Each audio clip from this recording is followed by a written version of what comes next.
Good morning to my dear all students. आज हम लोग क्लास 11th की अकाउंटेंसी की फर्स्ट क्लास कर रहे हैं। यह यूपी बोर्ड के स्टूडेंट्स के लिए है। हम लोग पहला चैप्टर डिस्कस कर रहे हैं जो है आपका इंट्रोडक्शन ऑफ अकाउंटिंग, मतलब लेखांकन का परिचय। हम लोग सबसे पहले इसमें उसका परिचय, भूमिका के बारे में बात करेंगे। इंट्रोडक्शन जो हमारा किताब के अनुसार रहेगा, और हम जिस किताब के पढ़ा रहे हैं वो है आपकी डॉक्टर एस.एम. शुक्ला की बुक कीपिंग एंड अकाउंटेंसी। हम लोग सबसे पहले इसकी भूमिका बताएंगे कि अकाउंटेंसी क्या है, कैसे इसका प्रतिपादन हुआ, कैसे इसका जन्मदाता कौन है, और फिर इसके पश्चात हम लोग पुस्तपालन और बही खाता की बात करेंगे।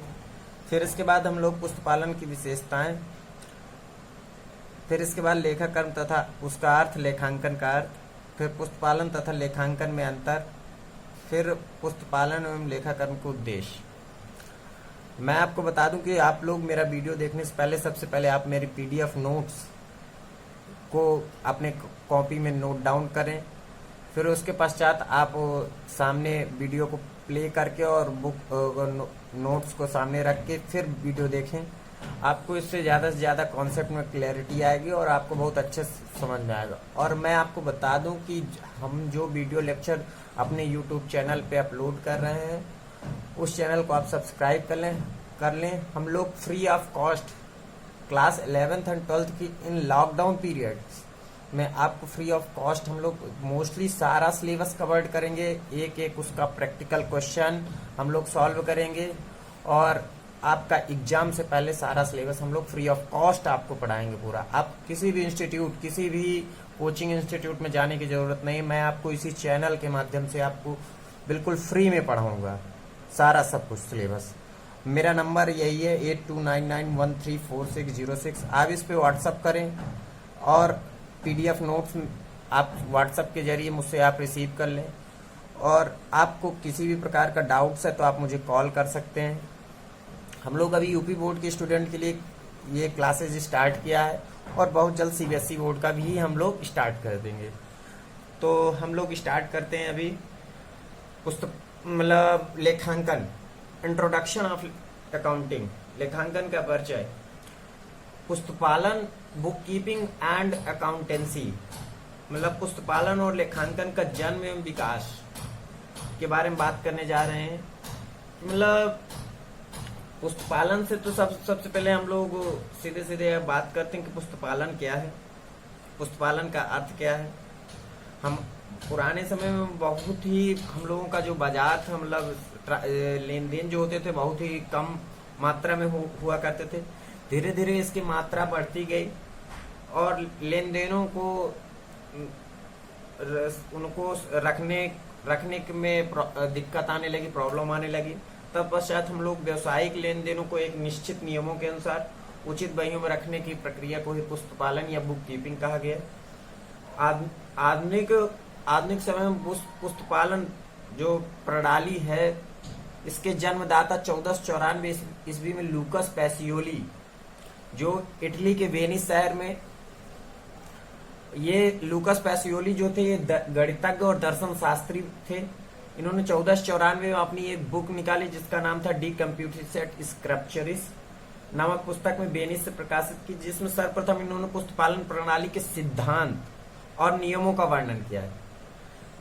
और फिर 1543 में एक ह्यूग ओल्ड कैसल नाम के जो प्रोफेसर थे, उन्होंने इस पुस्तक को अंग्रेजी में ट्रांसलेट किया तथा नियमों का विकास किया। धीरे धीरे ये सब, मेरा थोड़ा गले में खराश होने की वजह से सही से आवाज आप लोगों को आ रही है कि नहीं, आप लोग ये मैसेज में मुझे जरूर बताएं। और इसके बाद इनिशियल हम लोग यही सब हम लोगों का इंट्रोडक्शन और भूमिका रही अकाउंटेंसी की। मतलब 1494 में इटली में वेनिस शहर में हमारा लूकस पैसियोली ने इस का प्रतिपादन किया, और उन्होंने अपनी एक बुक डी कंप्यूटिसेट स्क्रप्चरिस नाम से प्रकाशित किया, जिसमें पुस्तपालन के नियम और सिद्धांत बताए। अब हम लोग बात करेंगे पुस्तपालन और बही खाता का अर्थ एवं परिभाषा। तो पुस्तपालन का मेनली अर्थ होता है book keeping. Book keeping, book का अर्थ आप लोग सभी जानते हैं, बुक का अर्थ पुस्तक या किसी बही से है, और कीपिंग का अर्थ उसके रख रखाव या रखने से है। मतलब हम लोग कह सकते हैं कि पुस्तपालन का अर्थ प्रारंभिक पुस्तकों में लेखा करने से है। अतः व्यावसायिक लेन देनों को एक निश्चित नियमों एवं सिद्धांतों के अनुसार उचित बहियों में रखने की प्रक्रिया को बुक कीपिंग कहा गया। ठीक है। इसके बाद हम लोग पुस्तपालन की जो परिभाषाएं हैं उसके बारे में बात करेंगे। पुस्तपालन वित्तीय या व्यावसायिक लेन देनों का नियमित एवं सुव्यवस्थित ढंग से रखने की कला है।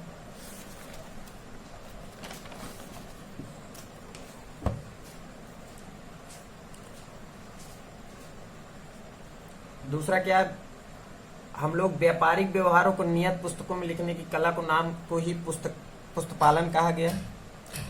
मतलब कुल मिलाकर उपर्युक्त परिभाषा जो बनती है पुस्तपालन की, उसे ये कहा जा सकता है पुस्तपालन व्यावसायिक व अन्य संस्थाओं द्वारा व्यवसाय से संबंधित जो वित्तीय व्यवहार एवं घटनाओं को विधिवत निश्चित नियमों तथा सिद्धांतों के आधार पर नियमित रूप से कुछ निश्चित प्रकार की पुस्तकों में स्थायी रूप से मुद्रा में लिखने की कला एवं विज्ञान है, जो उन सभी उद्देश्यों की पूर्ति सरलता पूर्वक शीघ्र कर सके जिन उद्देश्यों की पूर्ति हेतु लेखे किए जाते।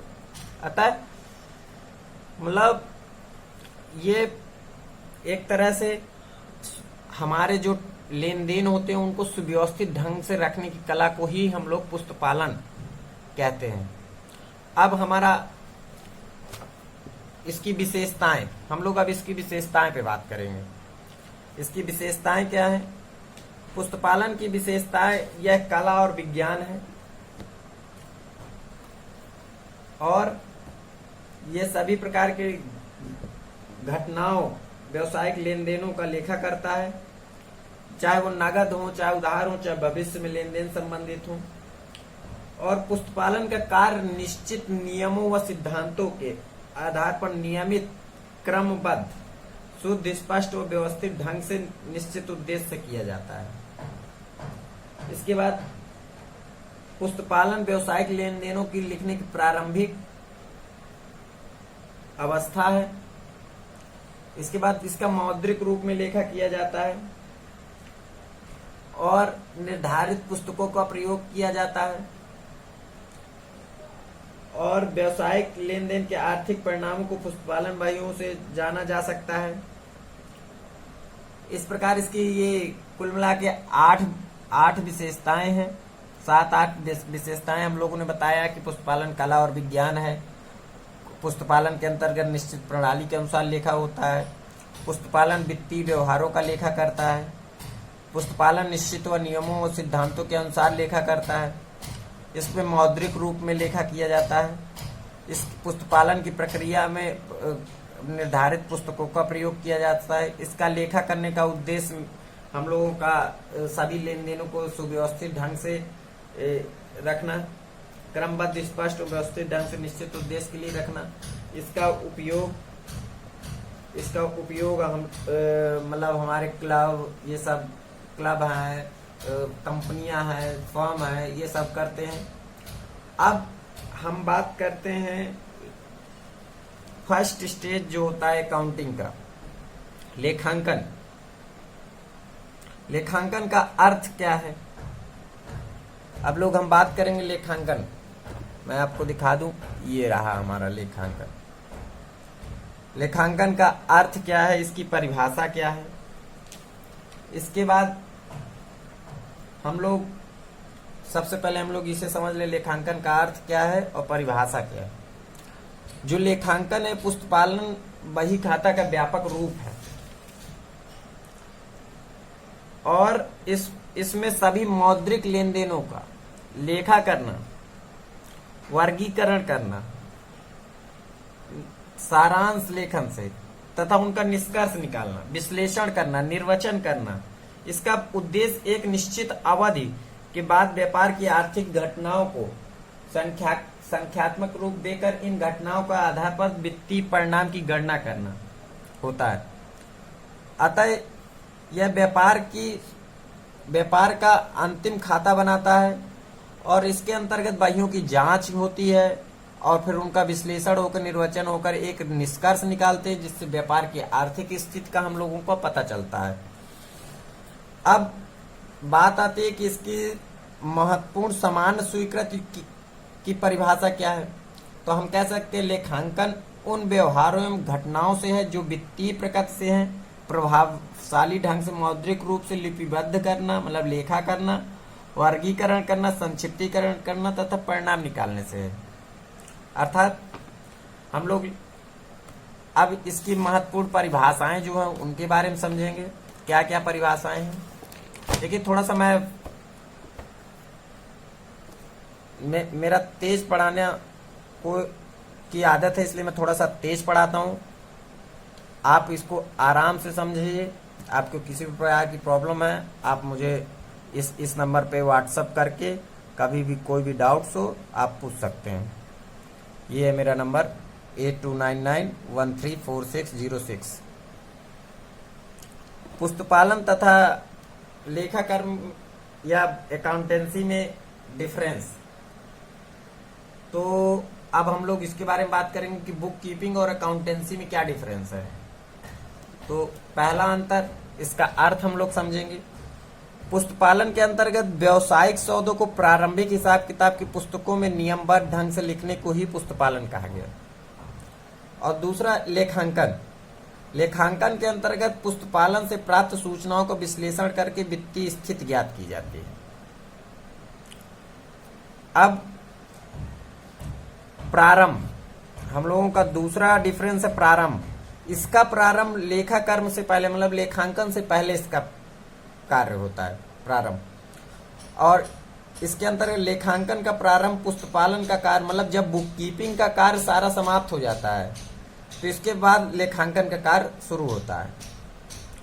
अब तीसरा डिफरेंस जो है वो है उद्देश्य। इसके उद्देश्य क्या है। बुक कीपिंग का प्रमुख उद्देश्य सभी मतलब पुस्तपालन का प्रमुख उद्देश्य सभी सौदों को प्रारंभिक हिसाब किताब की पुस्तकों में लिखना तथा माल एवं रोकड़ की स्थिति ज्ञात करना। लेकिन लेखांकन का प्रमुख उद्देश्य व्यवसाय से होने वाली लाभ हानि का पता लगाना तथा उसकी वित्तीय स्थिति क्या है ये ज्ञात करना। अब चौथा डिफरेंस जो है वो है क्षेत्र। पुस्तपालन का क्षेत्र लेखाकर्म की तुलना में सीमित होता है। मतलब इसका बुक कीपिंग का जो क्षेत्र होता है ये बहुत ही सीमित मात्रा में होता है। मतलब इसको बुक्स ऑफ अकाउंट में लिखने के बाद इसका कार्य समाप्त हो जाता है, जनरल रोज नामचम लिखने के बाद। लेकिन लेखांकन का जो कार्य होता है लेखाकर्म का क्षेत्र पुस्तपालन की तुलना में बहुत बड़ा है। ये ट्रायल बैलेंस बनाता है, लेजर के बाद इसको trial balance, final account with adjustment, balance sheet, उसमें एडजस्टमेंट का जो भी भूल सुधार के लेखे करने पड़ते हैं, समायोजन के लेखे करने पड़ते हैं।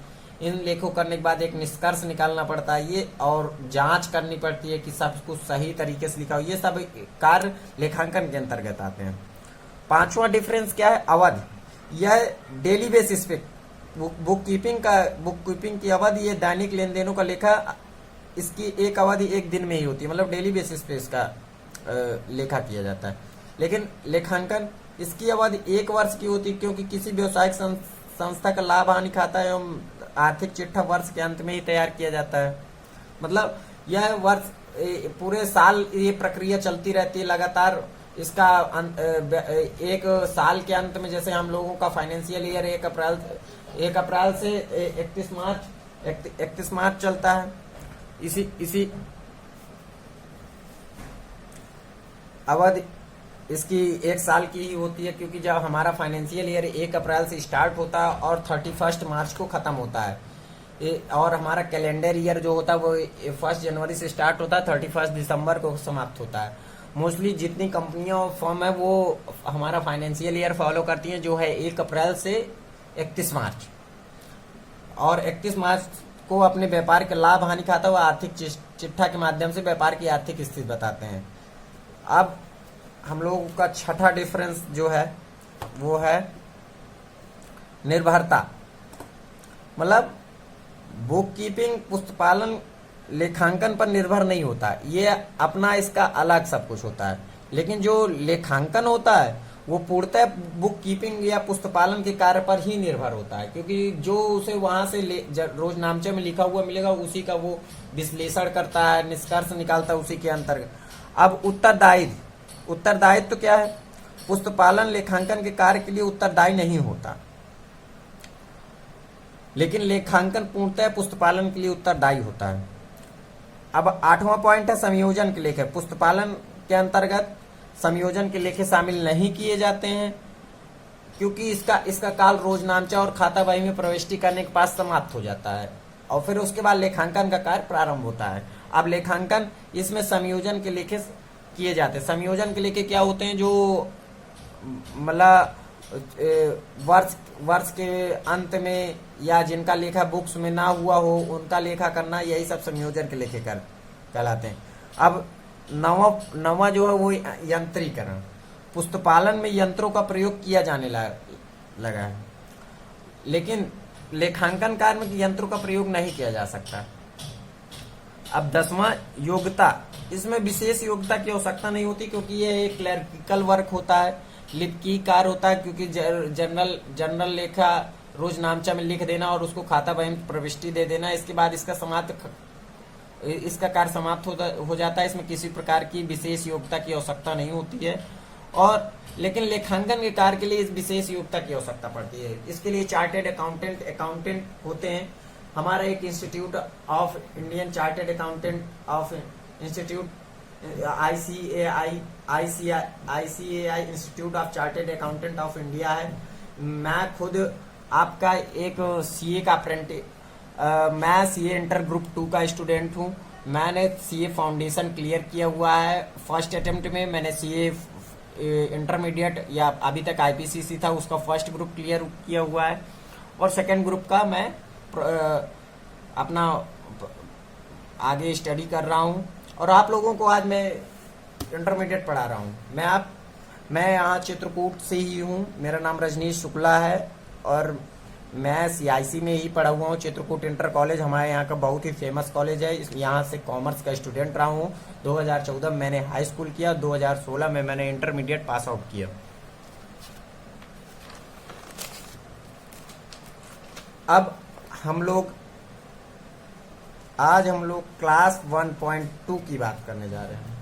क्लास 1.2 क्या है? इसमें हम लोग बातचीत करेंगे कि मीनिंग ऑफ अकाउंटिंग क्या है, टाइप्स ऑफ अकाउंटिंग क्या है, और एडवांटेज और importance of book keeping and accountancy क्या है, ऑब्जेक्ट ऑफ बुक कीपिंग क्या है एंड अकाउंटेंसी, तथा पुस्तपाल बुक कीपिंग और लेखांकन की जो प्रणालियां और पद्धतियां उनके बारे में बात करेंगे। तो सबसे पहले हम लोग मीनिंग ऑफ अकाउंटिंग बात करते हैं। लेखा शास्त्र का आशय पहला टॉपिक है हम लोगों का। लेखा शास्त्र से आशय वित्तीय स्वभाव के सौदों का क्रमबद्ध रूप से लेखांकन करना, वर्गीकरण करना, सारांश तैयार करना एवं उनको इस प्रकार से प्रस्तुत करना ताकि उनका विश्लेषण, एनालिसिस व निर्वचन हो सके। लेखा शास्त्र में सारांश से आशय तलपट बनाने से और विश्लेषण व निर्वचन से आशय है। और अंतिम खाता लाभ हानि खाता, निर्वचन, एनालिसिस और निर्वचन के अंतर्गत अंतिम खाते व्यापार खाता, लाभ हानि खाता, आर्थिक चिट्ठा से है।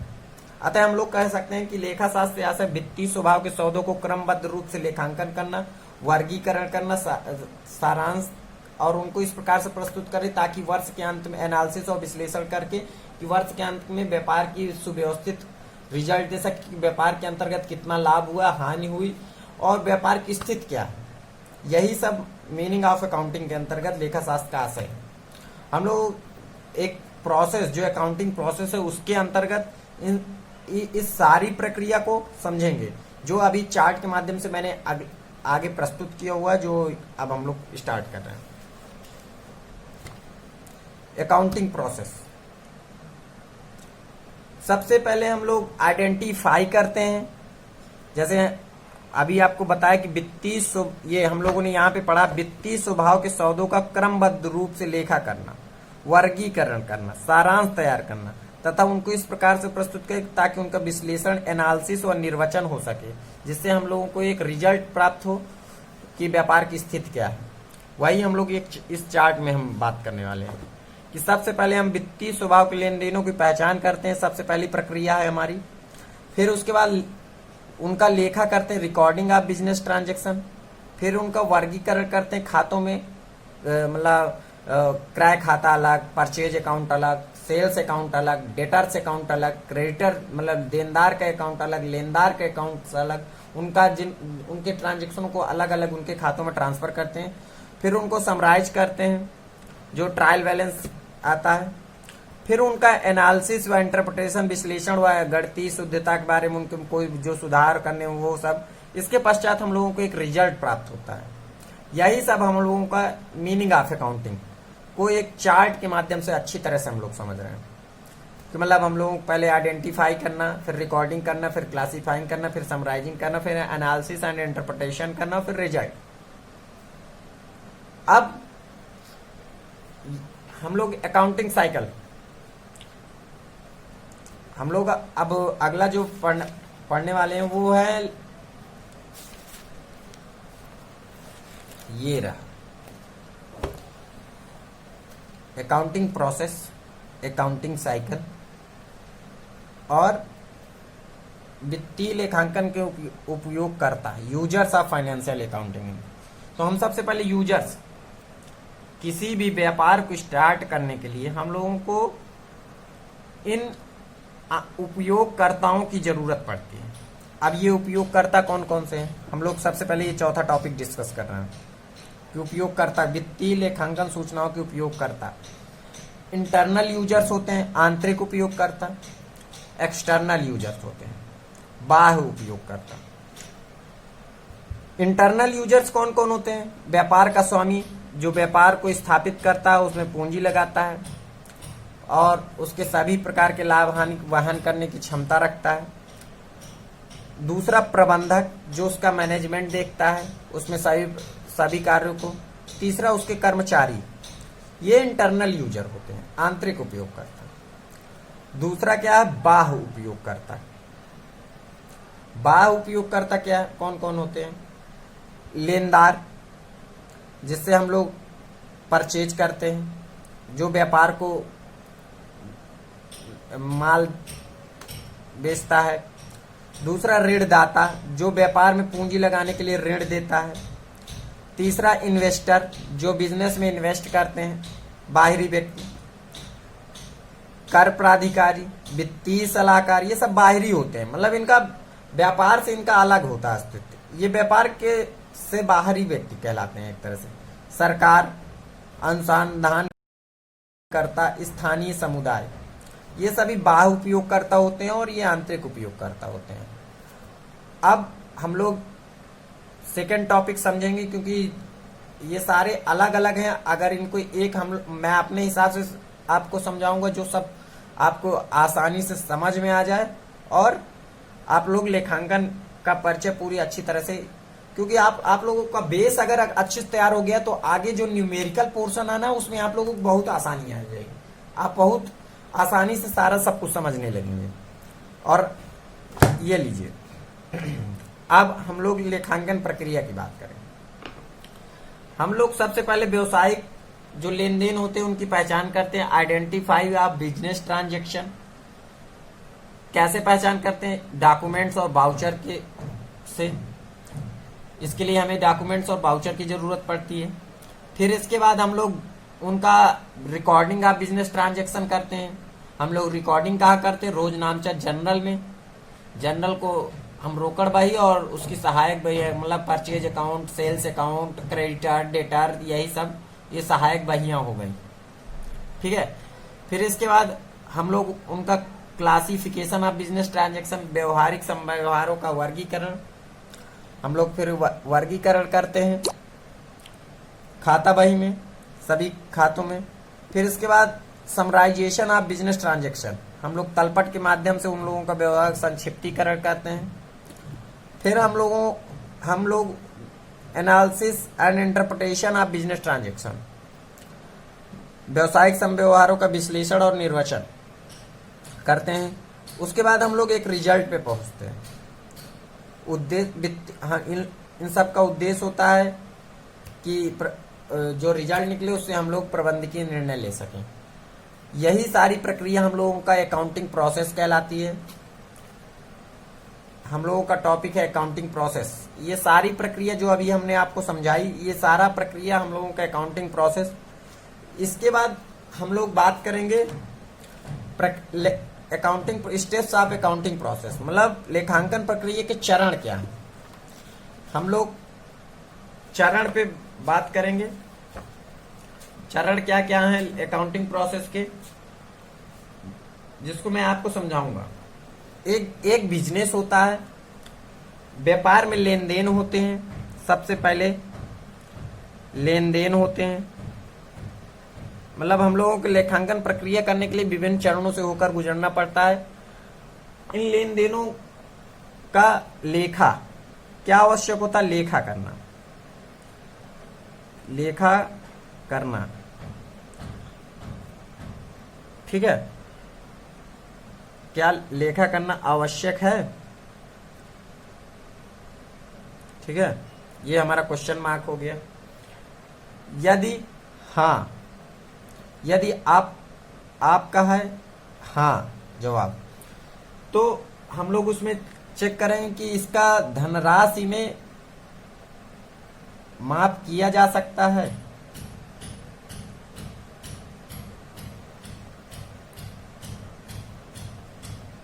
हम लोग चेक करेंगे। लेन देन हुआ तो हमने सोचा कि लेखा करना आवश्यक है। यदि आपका आंसर हाँ, तो हम चेक करेंगे धनराशि माफ किया जा सकता है। यदि आपका आंसर है यदि नहीं, तो इसकी कोई प्रविष्टि नहीं होगी बिजनेस में। इसकी प्रविष्टि नहीं होती, कुछ भी लेखा नहीं होता, ठीक है। और यदि हाँ है तो हम लोग चेक करेंगे उसमें कि धनराशि का माप करेंगे, धनराशि का आवागमन हुआ है, उनकी माप कर सकते हैं धनराशि के रूप में जो लेन देन हुआ है। यदि हाँ तो उनके रिकॉर्ड रखें,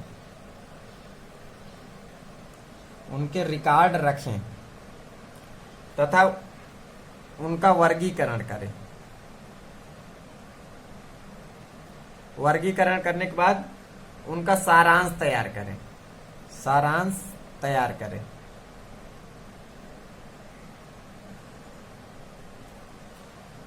और फिर इसके बाद जब ये सारी प्रक्रिया हो गई तो फिर आप उसका विश्लेषण करें और परिणाम घोषित करें। विश्लेषण करें और परिणाम की व्याख्या करें या परिणाम बताएं, ठीक है। और अब यहां पे बात आती है कि हम लोगों को बाहरी व्यक्ति जो है, बाहर की एजेंसियों को ये सब बताना है। जो बाहरी एजेंसी हैं ये निर्णय करेंगी विश्लेषण का, या जो हमारे स्वामी व प्रबंधक हैं आंतरिक इंटरनल यूजर्स, वो विश्लेषण का कार्य करेंगे। ये हमारे ऊपर डिपेंड है। ये सारी प्रक्रिया होती है, मतलब लेन देन हुआ। जब एक व्यापार में लेन देन होता है तो फिर हमारे दिमाग में आता है कि उसका लेखा करना है, आवश्यक है या नहीं। यदि नहीं है तो कोई प्रविष्टि नहीं होती है। यदि हाँ तो हम सबसे पहले चेक करते हैं कि धनराशि का माप किया जा सकता है कि नहीं। मान लो ये पेन है, माप कैसा, ये पेन है, इसका पेन 3 रुपए कीमत है, तो इसका धनराशि में माप किया जा सकता है। धनराशि का माप किया जा सकता है तो उनके रिकॉर्ड रखते हैं, उनको रिकॉर्डिंग करते हैं, उनका क्लासिफिकेशन करते हैं, उनका समराइजेशन करते हैं। देन हम लोगों को उनका एनालिसिस एंड इंटरप्रिटेशन करते हैं और फिर एक रिजल्ट निकालते हैं। ये सारी प्रक्रिया अकाउंटिंग प्रोसेस स्टेप्स हैं अकाउंटिंग प्रोसेस के। अब हम लोग बात करेंगे अकाउंटिंग साइकिल, लेखांकन चक्र। लेखांकन चक्र कहां से स्टार्ट होता है? लेखांकन चक्र, हाँ, लेखांकन चक्र स्टार्टिंग पॉइंट उसका यहां से है,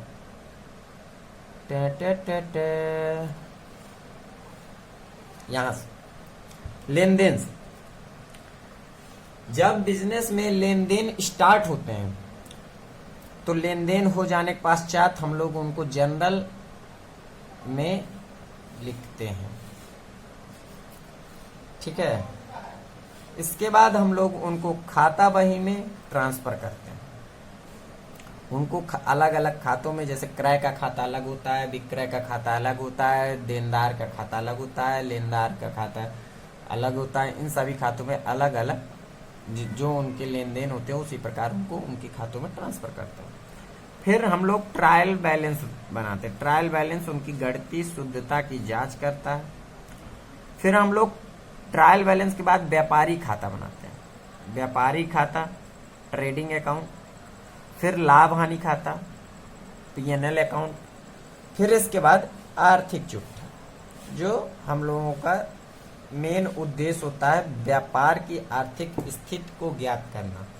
ये सारी अकाउंटिंग साइकिल प्रोसेस के लिए हम लोगों को लेखांकन प्रक्रिया का मदद लेनी पड़ती है और सभी ये सारे चीजें संपन्न होती हैं।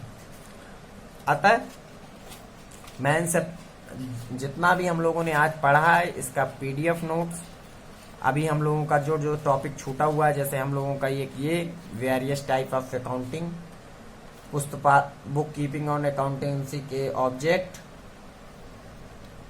प्रमुख प्रणालियां, 4 टॉपिक छूटा हुआ है। अब हम लोग ये 4 टॉपिक डिस्कस करेंगे और हमने सारा सब कुछ डिस्कस कर लिया है और पहले चैप्टर का आपका मेनली पोर्शन हम लोगों ने डिस्कस कर दिया है। और मेरा अपना पढ़ाने का अलग तरीका है। हम लोग जिस प्रकार से बच्चों को आसानी समझ में आए उस प्रकार से हम लोग पढ़ाते हैं। और अगर आपको फिर भी किसी प्रकार का डाउट है तो आप मुझे बिल्कुल निसंकोच आप मुझे व्हाट्सएप करिए, मैं आपका आंसर अपने व्हाट्सएप के माध्यम से दूंगा। और यहाँ पे हम लोगों का भी जो 4 टॉपिक शेष है वो है लेखा शास्त्र के विभिन्न स्वरूप, वेरियस टाइप्स ऑफ अकाउंटिंग, जो है हमारा वित्तीय लेखांकन, लागत लेखांकन, प्रबंधकीय लेखांकन, कर लेखांकन, सरकारी लेखांकन, मानव संसाधन लेखांकन, सामाजिक लेखांकन। अब यहाँ पे हम बात करते हैं कि फाइनेंशियल अकाउंटिंग क्या है। इसके अंतर्गत रोजनामचा, तलपट, व्यापारिक खाता, लाभ हानि खाता, आर्थिक चिट्ठे का निर्माण किया जाता है तथा व्यापारी को उनके द्वारा लाभ हानि तथा व्यापार की आर्थिक स्थिति की जानकारी मिलती है। यही वित्तीय लेखांकन होता है, फाइनेंशियल अकाउंटिंग। दूसरा अब हमारा बात हुआ कॉस्ट अकाउंटिंग का। वित्तीय लेखांकन की सहायक शाखा कॉस्ट अकाउंटिंग को कहा गया है। इसके द्वारा किसी वस्तु की, मतलब जैसे जो उत्पादन वाली कंपनी या फर्म होती हैं, किसी चीज का उत्पादन करती हैं, उनको उस चीज की लागत जानना बहुत जरूरी होता है कि क्योंकि मूल्य निर्धारण में महत्वपूर्ण भूमिका निभाता है। कि मान लीजिए कि एक पेन बनाने वाली कंपनी है, ये उत्पादन करती है पेन का, तो उसको इस चीज की इसकी लागत, मूल निर्धारण करने में लागत उसकी ज्ञात करना बहुत जरूरी, और इसके लिए हम लोग लागत अकाउंटिंग का मदद लेते हैं। अब कॉस्ट लेखांकन, कॉस्ट अकाउंटिंग क्या है? वित्तीय लेखांकन की सहायक से एक शाखा है। इसके द्वारा किसी वस्तु की प्रति इकाई लागत तथा कुल लागत, प्रमाणित लागत, वास्तविक लागत तथा भविष्य में जो उसकी लागत है निकाला जाता है। इन लागतों के आधार पर अनावश्यक लागतों को समाप्त कर लागत का उचित नियंत्रण किया जाता है। अतः हम लोगों को भविष्य में उसके मूल्य निर्धारण करने में बहुत ही मदद करती है लागत उसकी। तो लागत लेखांकन के अंतर्गत यही सारी कार्य आते हैं कि उसका मूल्य निर्धारण करने में मदद करते हैं, किसी वस्तु के क्या लागत लगनी है, ये सब। अब तीसरा हमारा जो है प्रबंधकीय लेखांकन, मैनेजमेंट अकाउंटिंग। मैनेजमेंट अकाउंटिंग क्या है? वित्तीय लेखांकन का पूरक है मैनेजमेंट अकाउंटिंग। प्रबंधकीय लेखांकन के द्वारा प्रबंधकों को नीति निर्धारण करने संबंधी सूचनाएं मिलती हैं। इसके अंतर्गत अनुपात विश्लेषण, रोकड़ प्रवाह और सभी कर्मचारियों उनके मध्य आपसी जो भी नियम बनाए गए हैं उन सभी का जानकारी हमें प्रबंधकीय लेखांकन के अंतर्गत आता है। अब चौथा हमारा कर लेखांकन।